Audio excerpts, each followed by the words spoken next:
Great.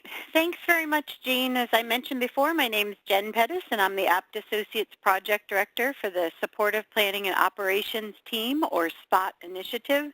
And it's been a pleasure to get to know many of you over the last several months.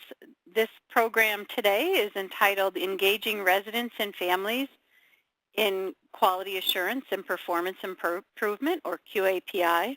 But before we begin today's program, I'd like to turn it over to Suzanne Cray, the Director of Healthcare Integration and Strategic Initiatives at the Massachusetts Department of Public Health, the Bureau of Healthcare Safety and Quality, and Suzanne will say a few words for us.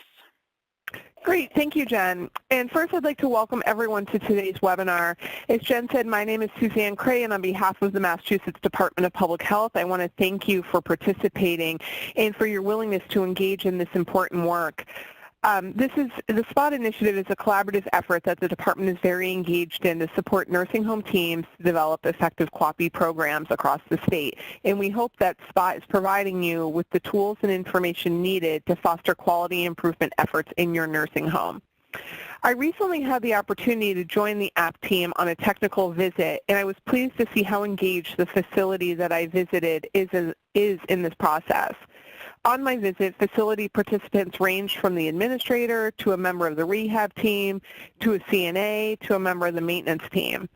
I saw firsthand how each member of the facility's team has a diverse perspective and expertise that is important as you work together as a team to tackle these important quality improvement projects.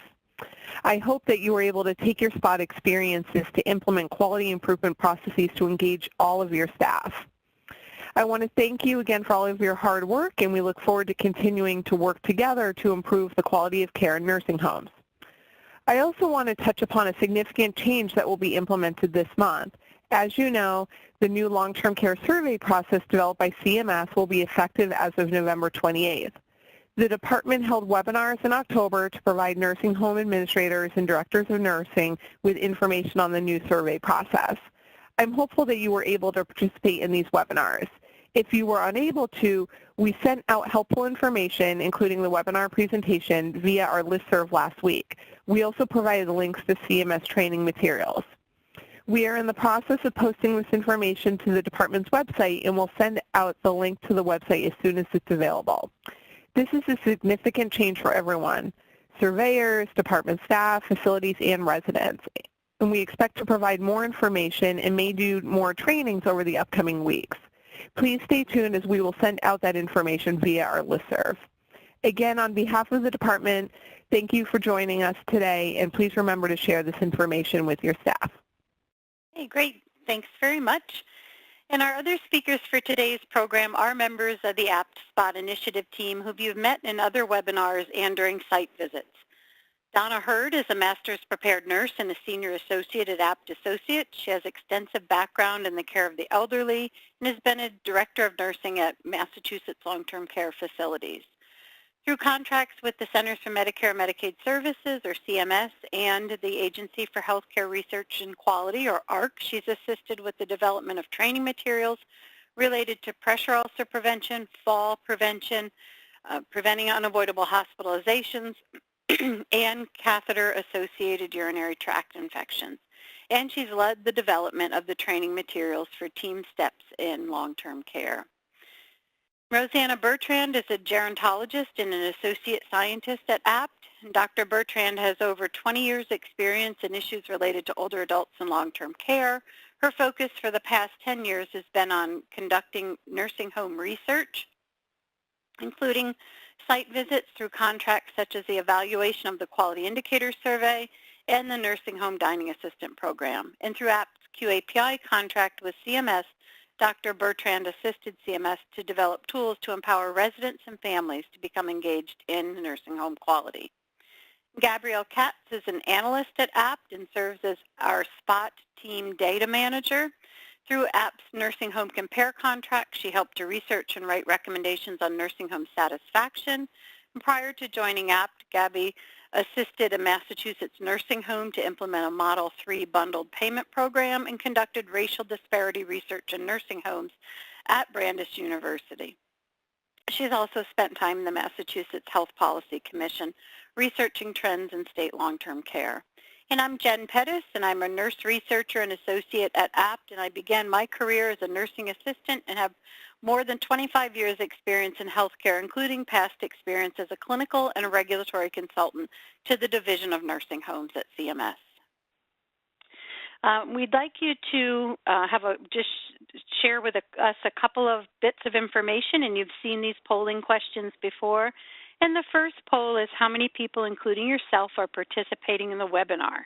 And Jean will let you know how to make that polling work.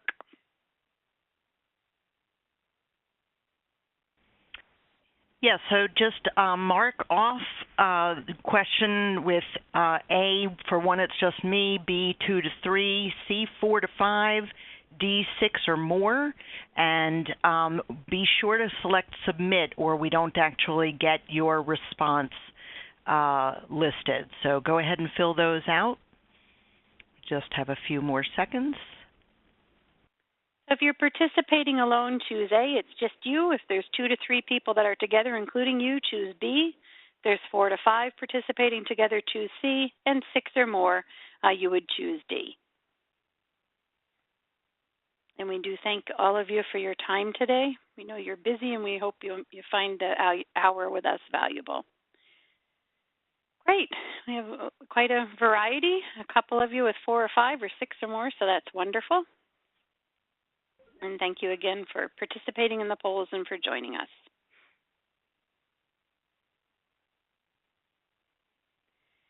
And another poll for us is just to find out who it is that's joining us today. If you would check all that apply, who's participating, is an administrator, B is a director of nursing, C is a QAPI coordinator, D is department heads, for example, department heads from departments such as dietary, maintenance, social services, or rehab, mid-level managers like perhaps dietary supervisors, nurse managers, or rehab managers, frontline staff such as unit nurses or therapists or CNAs. And you have just about 30 seconds on that.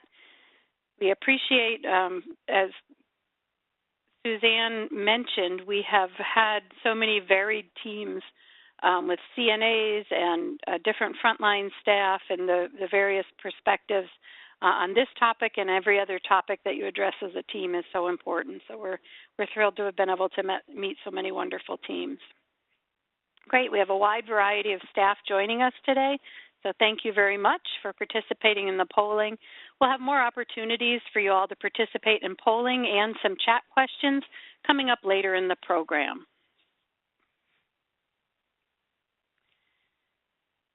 Our objectives for the program are that upon completion of the webinar, attendees will be able to describe resident and family engagement in QAPI, explain the benefits of engaging residents and families, family members in QAPI, identify how resident and family engagement in QAPI supports person-centered care, and give examples of how to engage residents and family in QAPI. And at this point, I'll turn the program over to my colleague, Donna. Thanks, Jen. Thank you, Jen. So let's begin with a reminder and answer the question, what is QAPI? QAPI is the coordinated application of 2 mutually reinforcing aspects of a quality management system, quality assurance, or QA, and performance improvement, or PI. QA is the specification of standards for quality of service and outcomes, and a process throughout the organization for assuring that care is maintained at acceptable levels in relation to those standards. QA is ongoing, both anticipatory and retrospective, in its efforts to identify how the organization is performing, including where and why facility performance is at risk or has failed to meet standards. PI, which is also called quality improvement, or QI, is the continuous study and improvement of processes with the intent to better services or outcomes and prevent or decrease the likelihood of problems by identifying areas of opportunity and testing new approaches to fix underlying causes of persistent or systemic problems or barriers to improvement. PI in nursing homes aims to improve processes involved in healthcare delivery and resident quality of life. PI can make good quality even better.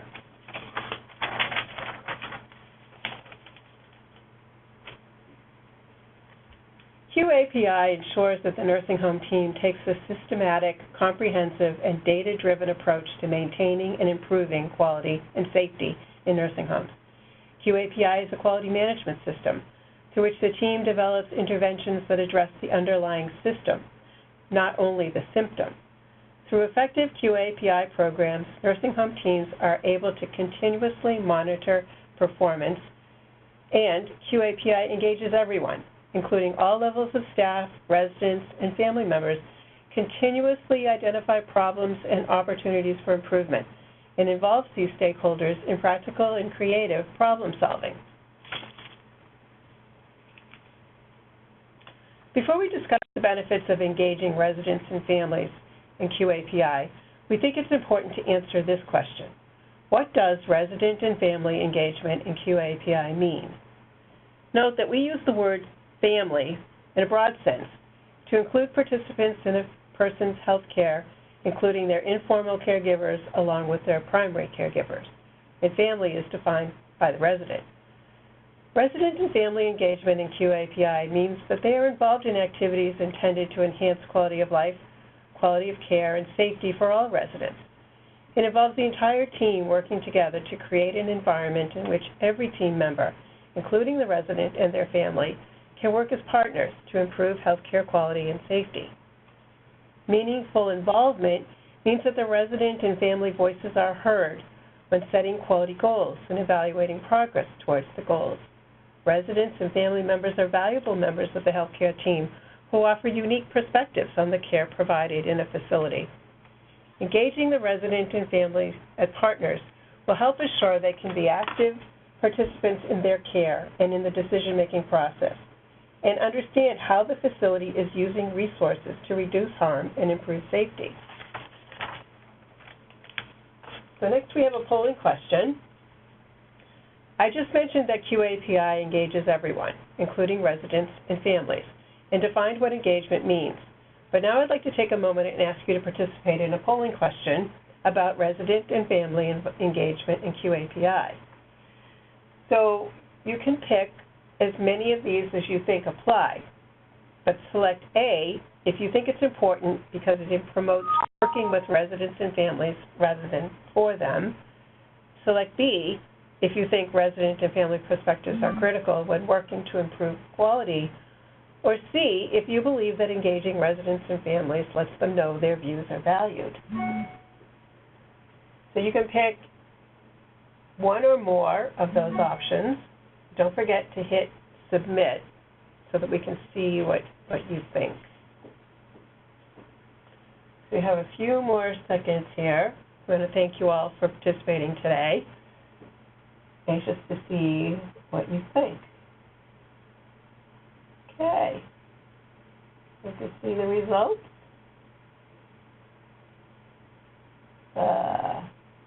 Not yet. Here we go. Some people are still submitting. Well, that's great. I want to hear from everybody. There we go. So we had people selecting each one. That's great. Actually, all three options are correct.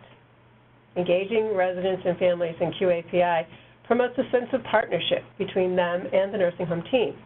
Rather than just being passive receivers of care, they become active participants in shaping the nursing home in which they live and the care that they receive. In other words, it promotes working with them rather than for them. All quality improvement and performance improvement activities should include interdisciplinary teams so that the team can gather different perspectives. Gathering the perspectives of residents and families as well is critical to meaningful change. Also, the third option, C, is also correct because engaging residents and families helps to make sure that all residents and families know that their views are sought and valued and considered in family facility decision-making and process improvement. So on the polling slide, you saw three benefits of engaging residents and families in QAPI. Engagement in QAPI actually offers many benefits, and so let's look at a few of those.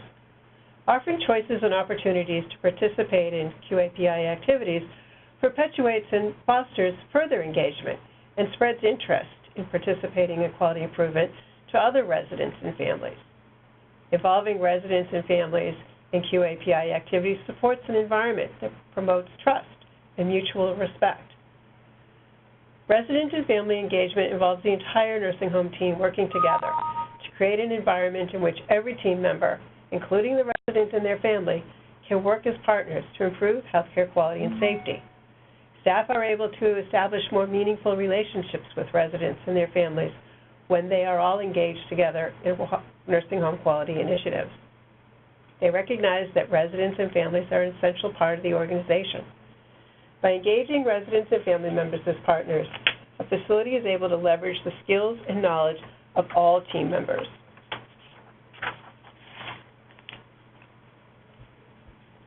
Resident and family engagement facilitates their familiarity with nursing home staff and their roles. Additionally, they may better understand who is best able to address an issue or concern that they have because they regularly engage with the staff, including those beyond their direct care team. Staff have enriched knowledge of what's important to residents and their families. Because staff are better able to establish more meaningful relationships with residents and their families, they better understand residents' preferences and customary routines. Resident and family engagement ensures that nursing home staff understand and respect residents' choices, dignity, and rights to purposeful living. Family members are the primary advocates for loved ones in the nursing home. Resident and family engagement supports a variety of positive outcomes, including enhanced resident and family satisfaction, better quality of care, and providing residents with an opportunity to achieve the best quality of life possible, improved clinical outcomes. Resident and family engagement in QAPI can also have a positive effect on staff, including increasing staff satisfaction. Staff are able to establish more meaningful relationships with residents and their families. Resident and family engagement and person-centered care go hand in hand. Residents and family members are valuable members of the healthcare team who offer a unique perspective on their own care as well as the care provided in the overall facility. These improvements occur as a result of engaging the unique perspectives of residents and families in all decision-making. During a recent surveyor training, the Centers for Medicare and Medicaid Services, or CMS, described person-centered care as focusing on the resident as the locus of control and supporting residents in making their own choices and having control over their daily lives. With person-centered care, residents have choice and control over their individual care. A person-centered approach considers the individual as multifaceted, not merely as the carrier of a particular symptom or illness or receiver of services. Similar to the way that person-centered care empowers the resident as the locus of control, and empowers residents to make choices that impact their lives. Encouraging resident and family involvement in the facility's QAPI supports a sense of control over the quality of their life and care in the facility. Meeting the person-centered goals of each individual will create a healthcare system that fully engages residents and families in the design, delivery, and evaluation of care. Last year, CMS released the Reform of Requirements for Long-Term Care Facilities Final Rule, and nursing homes are implementing these requirements over a 3-year period. While there's not a specific person-centered care regulation, the concept of person-centered care is the central theme of the requirements, and it is supported directly and indirectly by many regulatory sections in the requirements. For example, requirements under resident rights, comprehensive person-centered care plan, quality of life, quality of care, and more all support the need to provide person-centered care. It is hoped that this strategy elevates the level of current dialogue about person and family engagement. So we'd like to get your input on some of the activities at your nursing home in which residents and families are involved, where issues of quality of care and quality of life are discussed and their input is obtained. If they're not yet involved in quality-related activities, consider where their input might be especially beneficial. And let's chat regarding those activities in which they might become involved.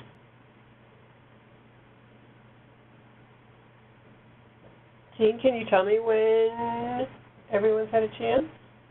Well, we've got a couple coming in. We have one that says social events, another that says care planning. Great. Do we have some more? Oh, good, because I can't see them. QAPI meetings. Great. Okay. Well, some other activities beyond the QAPI meetings. Some facilities have used like dining committee meetings. We also have hand washing. Hand washing. And residents are involved in their person-centered care plan meetings, making choices about what activities they want to participate in, as well as the menu they eat. Great. So that's that goes along with dining meetings, family surveys. council,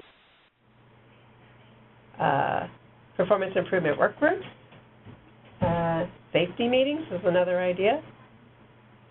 Snacks.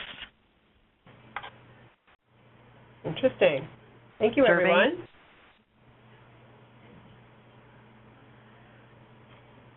Great. Let's go on to the next. Everyone's had a chance. We can move on. Okay. So it's important not only to consider what opportunities there are for residents and families to participate, but also to consider in what areas they can offer meaningful contributions. Examples of how residents and families may contribute include identification of problems as well as areas for improvement in the delivery of care and services, identification of and addressing safety concerns in the environment, and improvements that will enhance the quality of life for residents in the nursing home. If you consider the issue of accidents, imagine if you were to ask the residents and their family members about potential fall hazards in the environment. Don't you think that they might have a different perspective on this than the staff do? A resident with a walker might identify uneven floor tiles or an area that's too congested to navigate with a walker, whereas staff can easily walk through those areas. A resident and family member might spend time in a visiting area in which staff rarely, if ever, navigate with a wheelchair. They might have insights into safety concerns in that area that staff may not have. These are just a couple of examples of how resident and family perspectives can help your team.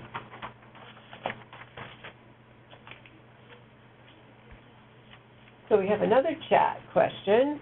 So as we worked with your teams to develop the Performance Improvement Projects, or the PIPs, we challenged you all to identify how the PIP team could inform residents, families, and all levels of staff about the PIP. And during those meetings, participants were often unsure about telling residents and family members what they were working on in QAPI, or otherwise involving them at all in the process. We often heard about potential barriers. Let's take a minute now and hear from you about what you think about some of these potential barriers are to involving residents and families in QAPI.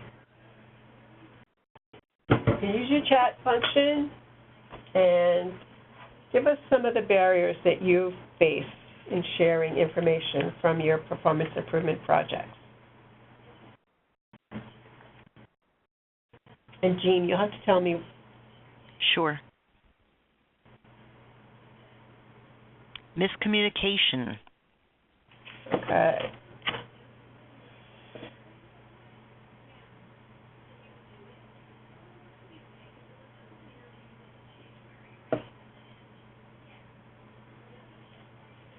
Availability and culture.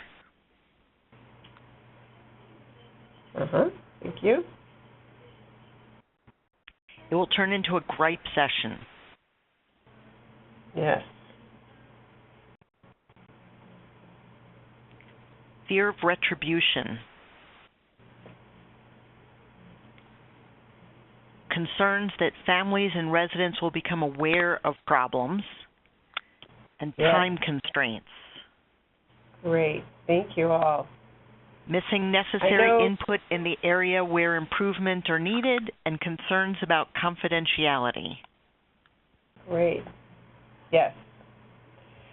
Concerns about confidentiality is no question that that is an issue. and that residents and family members may not review certain data and information, but that doesn't mean that they can't participate in the general issue.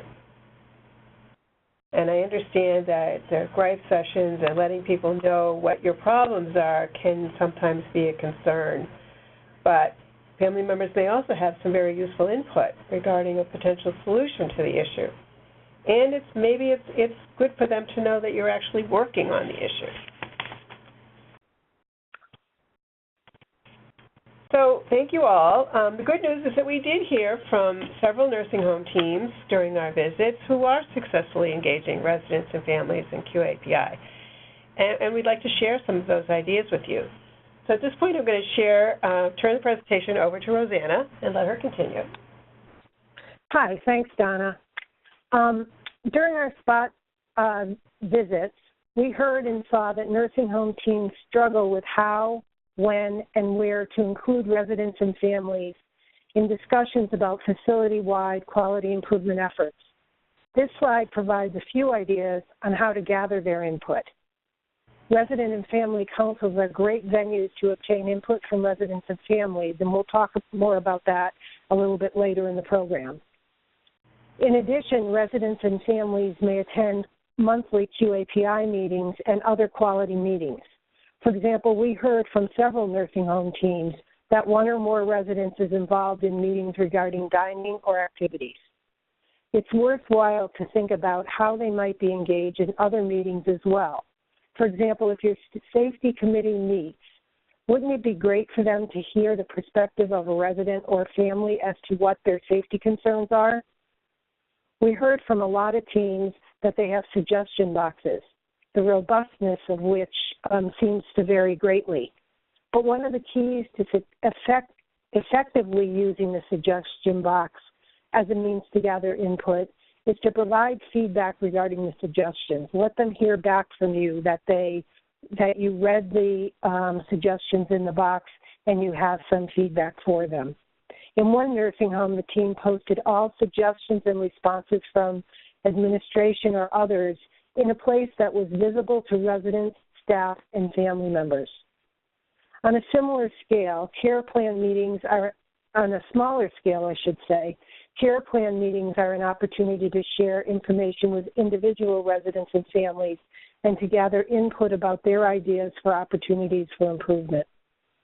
Finally, I'll mention surveys, including resident and family satisfaction surveys. We frequently heard that nursing home teams use these as part of their QAPI. So you can see there are lots of possible venues available to engage residents and families in QAPI. Okay, so now it's time for another polling question. And this question is, how does your nursing home team gather input from residents and families about opportunities for improvement?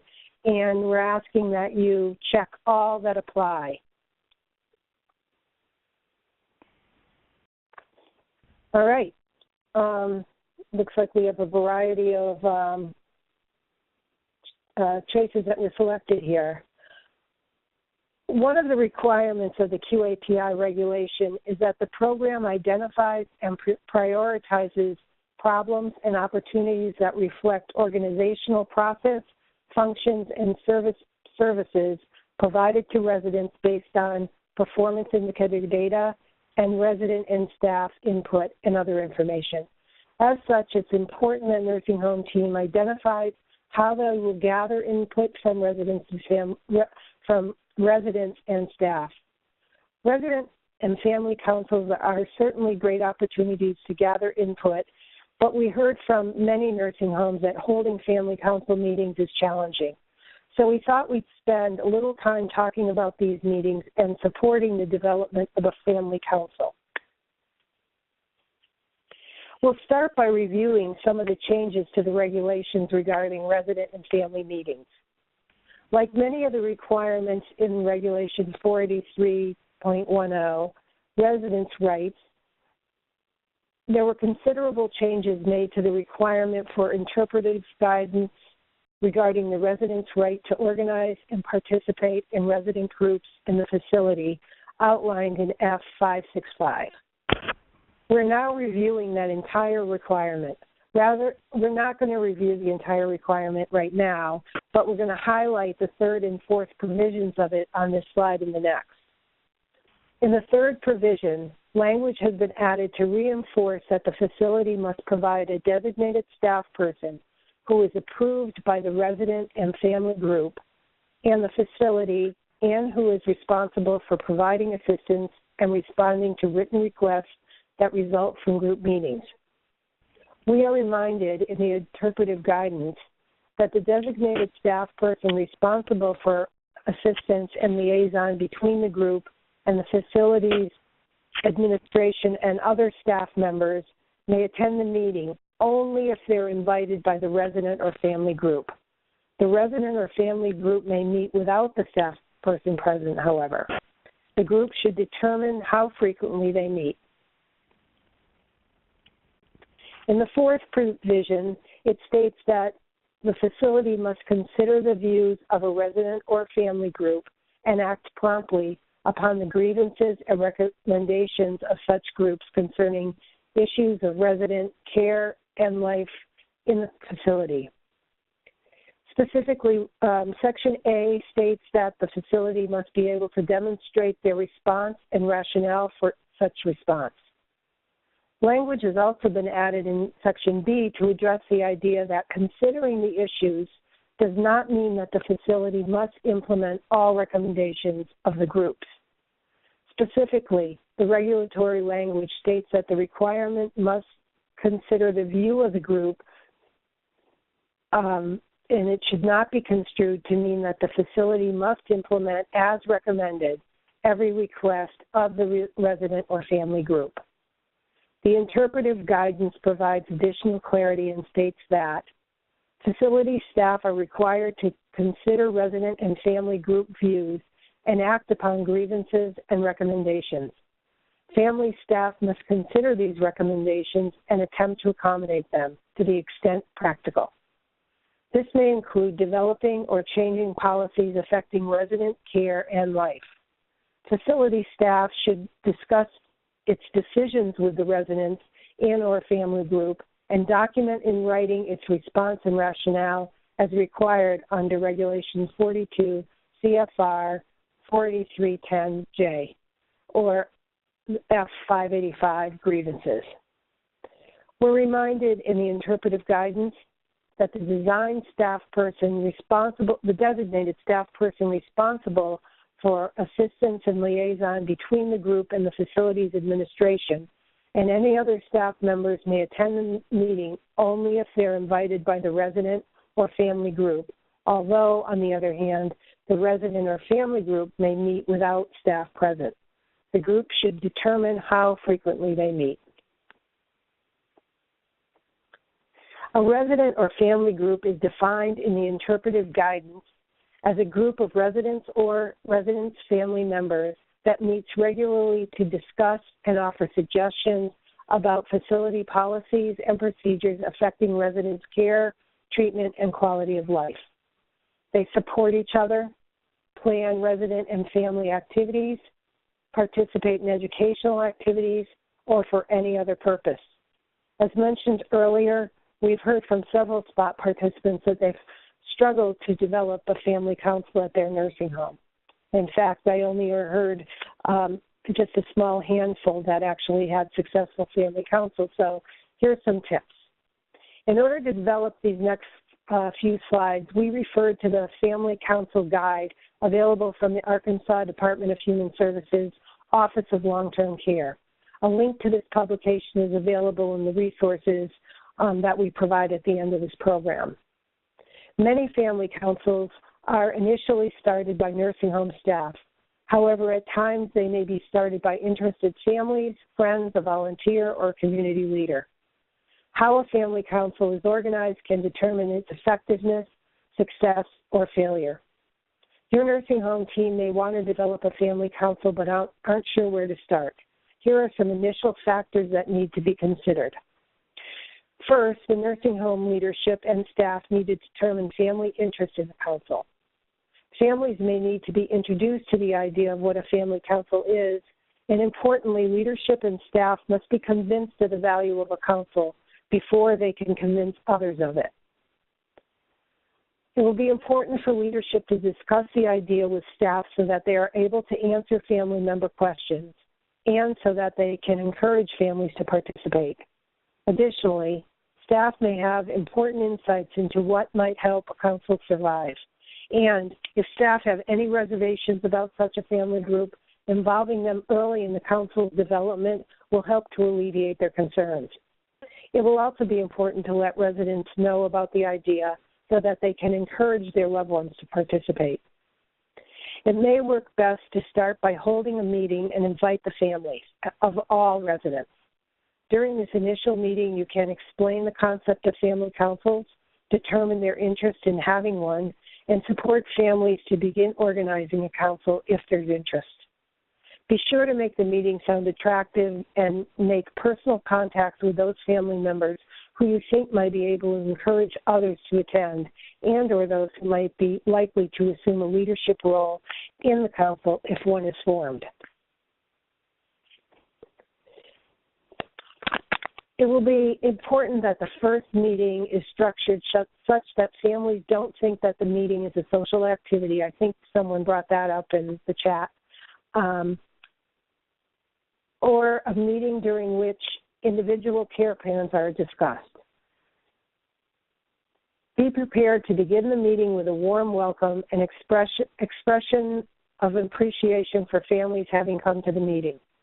Next, discuss the purpose, importance, and structure of family councils. Ensure that after the explanation, there's adequate time for family members to ask questions and discuss their ideas about a council. It's important that nursing home leaders don't assume that families want a council. However, if there's interest, it's important that families understand that it is their council, not the nursing homes, and that they take ownership of it.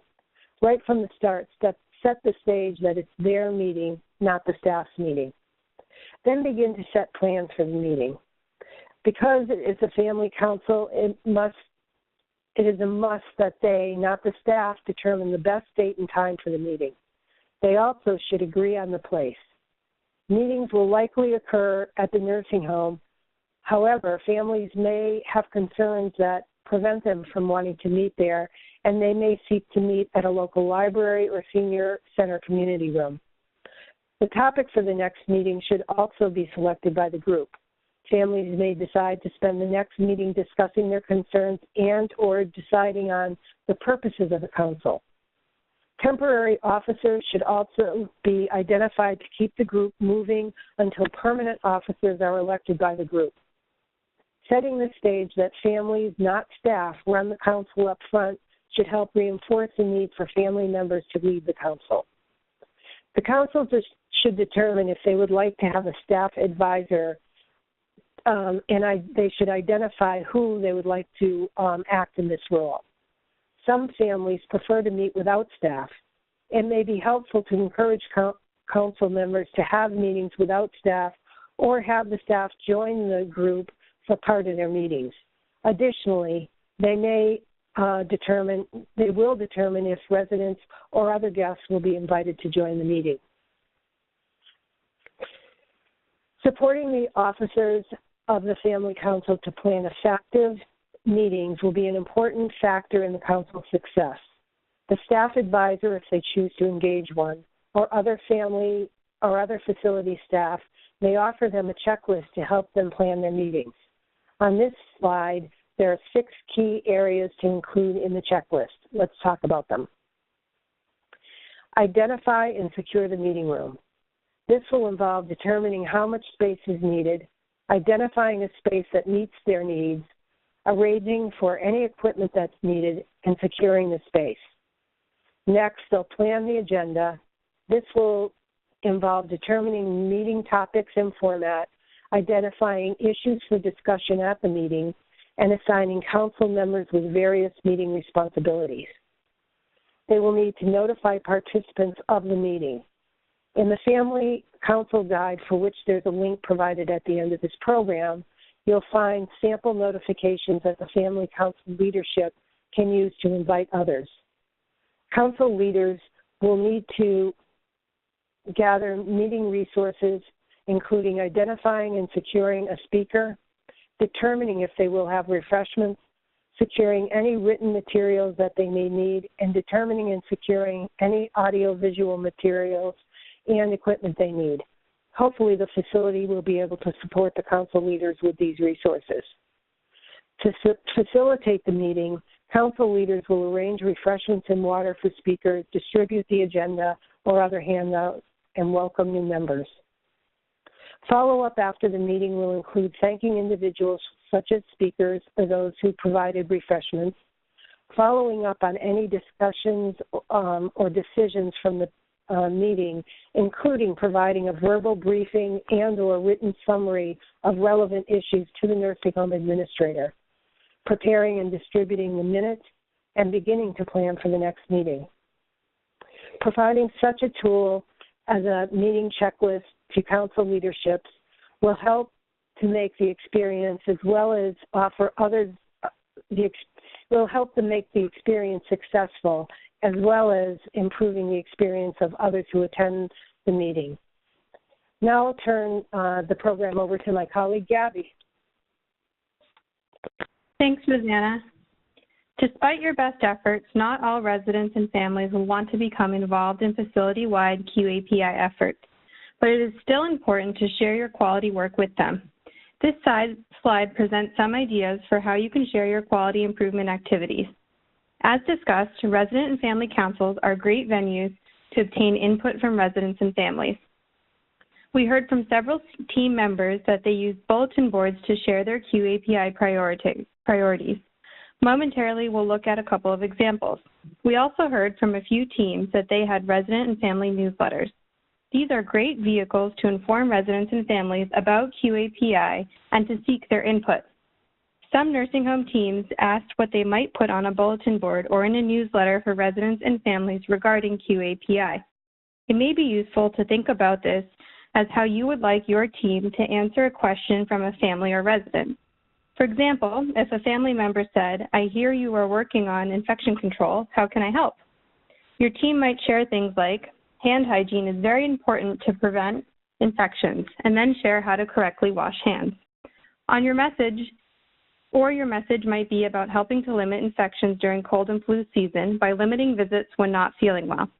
And in this case, you could offer an alternative to an in-person visit, such as a phone call that the team could help facilitate. Informal discussions, including those with families during routine rounds, are always great opportunities to share what the team is working on. Care plan meetings are an opportunity to share information with residents and families and to gather input into their ideas and opportunities for improvement. You can see there's a lot of possibilities. Let's take a look at what a couple of your peers are doing. Here is one example of the QAPI bulletin board in one spot participating nursing home. The executive director sent this picture of the nursing home's QAPI bulletin board. She noted that it's a work in progress, but I think it's looking great. This is an area that is visible to everyone. You can see in the middle where they encourage the reader to let staff know if they have questions. The bulletin board includes information about their QAPI program in general, as well as their focus on improving transitions of care and preventing rehospitalizations. Let's look a little closer at some of the documents.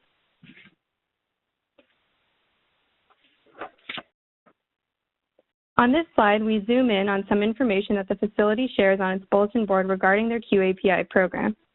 They share their goals and purpose, as well as what they want to address in their plan, including clinical care, quality of life, and resident choice.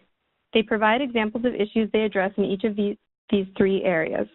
For example, under clinical care, they list pressure ulcers, incident reports, falls, and more. Let's look next at how they are sharing one of their projects. During the spot visit with this nursing home team, we focused on developing a PIP aimed at reducing rehospitalizations. This picture is an example of some of the information that they are sharing with families and residents on their bulletin board about this project. Congratulations to this team for sharing their work with residents and families, and thanks for sharing it with us. Jane Edge, the Director of Rehabilitation and QAPI Coordinator at Sweetbrook Rehabilitation and Nursing Center, shared some photos of their QAPI bulletin board with us as well. Let's zoom in on a couple of the documents that she included on the board. On their bulletin board, Jane lets staff, residents, and families know what QAPI is and when the QAPI committee meets. Staff are encouraged to get involved, and they note that all residents and family views are valued and considered in the facility decision-making and process improvements. They encourage residents and families to give their input via the resident and family meetings. They also let staff, residents, and families know the types of issues on which the team is currently working on, such as falls, staffing levels, pain control, and water temperatures. The team also shares a more precise list of their current areas of focus on the bulletin board so that everyone knows those issues in which they are working on. Thank you, Jane, for sharing your work with all of us. In addition to newsletters, posters, or bulletin boards inside the nursing home, share your success with the larger community. For example, you might issue a press release to a local newspaper when your nurses receive a special certification, such as in wound care. Alternatively, you might also offer to speak at a gathering of a community group, like a support group for caregivers, or at a local senior center, or even on the local news regarding your team's efforts to prevent the flu and how visitors to a nursing home can help. Additionally, consider sharing your successes with QAPI, including engagement with residents and families, with your peers at a conference or in a journal. All too often, nursing homes don't think about what they are doing as innovative and therefore fail to tell their story.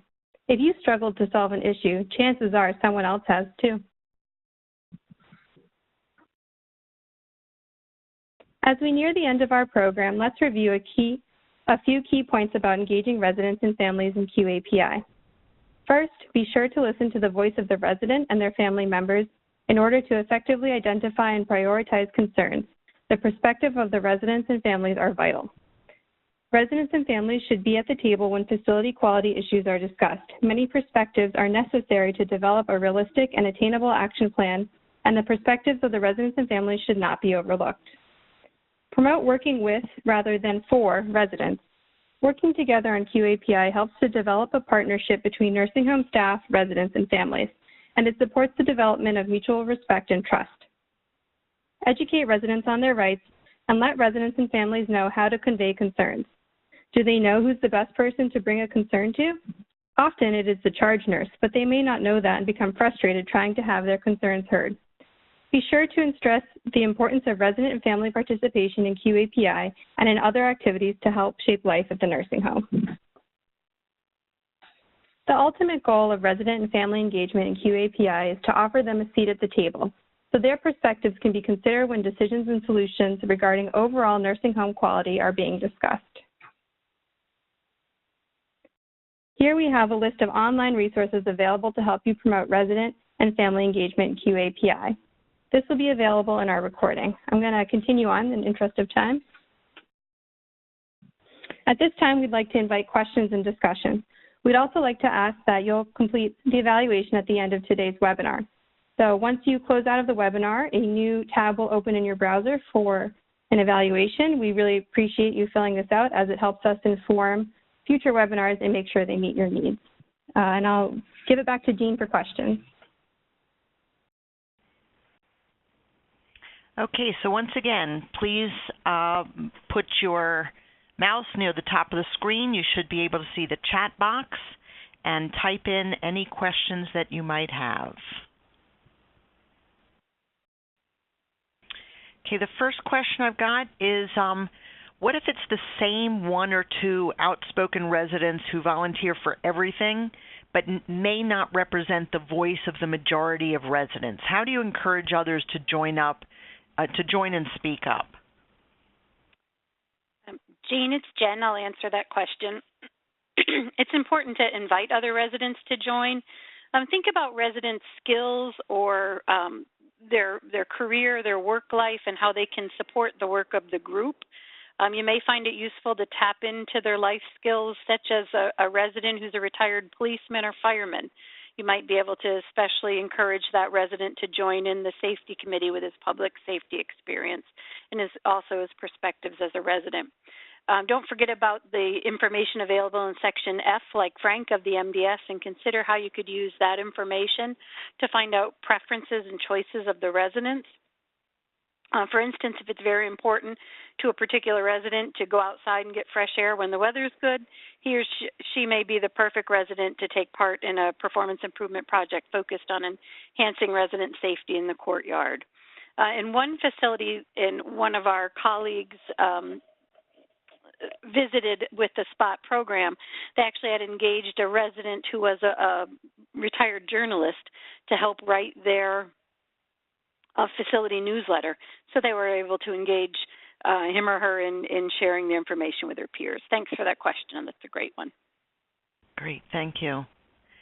The next question is, what if a QAPI or other quality meeting is going to reveal the names or identification of specific residents? Jean, why don't I take that one? This is Rosanna. For confidentiality reasons, residents or family members may not review certain data or information that identifies individuals. However, this shouldn't preclude them from being part of the process. The team should work to engage residents and family members while preserving the privacy of other residents and families. I hope that answered the question.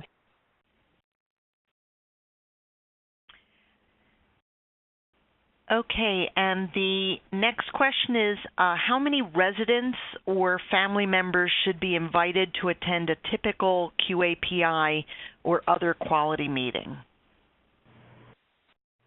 Hi, Jean. This is Donna. I can tackle that one. So there's really no right or wrong answer to this question. What's important is that you get representation of different points of view at your meetings. Obviously, one resident or family member can't represent everyone, but they can offer the team important perspectives and provide the team with ideas, at least for further investigation. It's likely that these people who participate may share what they learned during the meeting and then, gather information from their peers. You also have to remember that, in some cases, residents and family members might be more comfortable at a meeting if they weren't the only non-staff people in attendance. So that's why it's nice to have more than one. And then lastly, many nursing homes have two distinctive areas of care, one for short-term patients and one for long-term. So including the experience for the two groups, because they can be very different from each other, so therefore it's great to invite representatives of both groups. Kind of a long-winded response, but sorry. I think that's all the questions that we have. Okay, and it's Jen. It looks like we're at exactly 3 o'clock. So with that, we want to thank you for participating in today's webinar and for engaging with us with the SPOT initiative throughout the year. We've enjoyed working with you all and continue to enjoy talking with some of you. We've still got a few pending phone calls with some of you, and we look forward to making those contacts in the next couple of weeks. So thank you so much for joining us, and we do appreciate if you take a minute or two to fill out your evaluation as well. Have a great day, everyone. Thanks so much.